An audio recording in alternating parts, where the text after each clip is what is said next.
ತೆಲಂಗಾಣದ ಶಾಲೆಗಳಲ್ಲಿ ತೆಲುಗು ಭಾಷೆಯನ್ನು ಕಡ್ಡಾಯವಾಗಿ ಕಲಿಬೇಕು ಅಂತ ಹೇಳಿ ಆದೇಶವನ್ನು ಹೊರಡಿಸಲಾಗಿದೆ. ಅಲ್ಲಿನ ಒಂದು ಭಾಷೆ ಕೊಡ್ತಾ ಇರತಕ್ಕಂಥ ಮಹತ್ವ ಇದು. ಆಯಾ ರಾಜ್ಯಗಳಲ್ಲಿ ಆಯಾ ಭಾಷೆಗಳಿಗಂತ ಒಂದು ಮಹತ್ವ ಸಿಗಲೇಬೇಕಾಗತ್ತೆ. ಯಾರು ಎಲ್ಲಿ ಬೇಕಾದರೂ ಬದುಕಬಹುದು ಅಂತ ಆಗಬೇಕಾಗ ಅವ್ರವ್ರು ಮಾತಾಡ್ತಿರ್ತಕ್ಕಂಥ ಭಾಷೆನೇ ಮಾತಾಡ್ಕೊಂಡು ಇದ್ದು ಬಿಡ್ತಾರೆ. ಆಗ ಸ್ಥಳೀಯ ಭಾಷೆಗಳು ಹೊರಟು ಹೋಗ್ಬಿಡ್ತವೆ.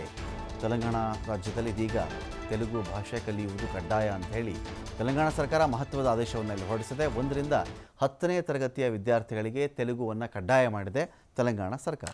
ತೆಲುಗು ಭಾಷೆ ಬೋಧನೆ ಕಲಿಕೆ ಎಲ್ಲ ವಿಚಾರಗಳಲ್ಲಿಯೂ ಕೂಡ ಇದೀಗ ಗಮನ ಹರಿಸಬೇಕು ಅಂತ ಹೇಳಿ ಅಲ್ಲಿನ ಒಂದು ಸರ್ಕಾರ ಒಂದು ಕಡೆ ಸುತ್ತೋಲೆಯನ್ನು ಅಲ್ಲಿ ಹೊರಡಿಸಿದೆ.